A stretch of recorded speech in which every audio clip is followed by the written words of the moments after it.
Hello guys, আপনারা কেমন আছেন? আত্মনির্ভরশীল কৃষি থেকে আমি বলছি। এটা হলো আমার শসা ক্ষেত। এবারে শসা খুব ভালো ফলেছে।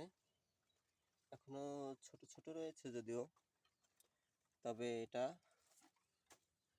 চাষ করা খুবই সহজ। দেখেন ফুলগুলো এখনো ফুটতেছে, ফুটবে। এখনো খুব ছোট ছোট রয়েছে। এটা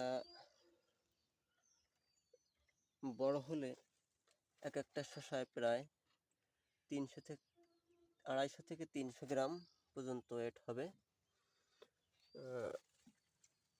তাই বেকার ঘরে বসে না থেকে কৃষিকাজ করা, নিজের আত্মনির্ভরশীল হওয়াটা আমি মনে করি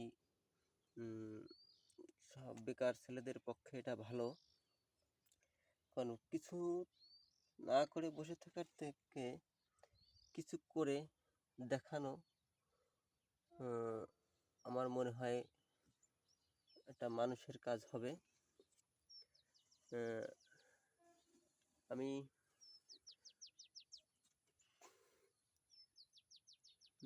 দেখেন গাইজ, দেখেন ভালো করে দেখেন। এটা হচ্ছে সম্পূর্ণ ঘেরে 3 হাত পার জুড়ে আমি এই শসা চাষটা করেছি। সবগুলোই গাছে ফল মোটামুটি ভালোই আছে।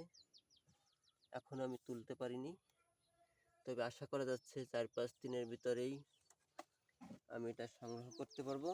দেখুন সব জায়গায় একই রকমের ফুল ফল ভরপুর। আর এটা হচ্ছে আপনার হীরা কোম্পানির শসা। আমি আগেও রুইয়েছি। এটা ফলনে খুব ভালো এবং ওজনে 250 থেকে 300 গ্রাম পর্যন্ত হয়ে থাকে। দেখেন, এই শসা চাষ সম্পর্কে কিছু জানতে হলে আমার কমেন্ট বক্সে এসে কমেন্ট করুন। আমি আপনাদের এ সম্পর্কে কিছু তথ্য দিতে পারলে নিজেকে ধন্য মনে করব। ভালো থাকবেন।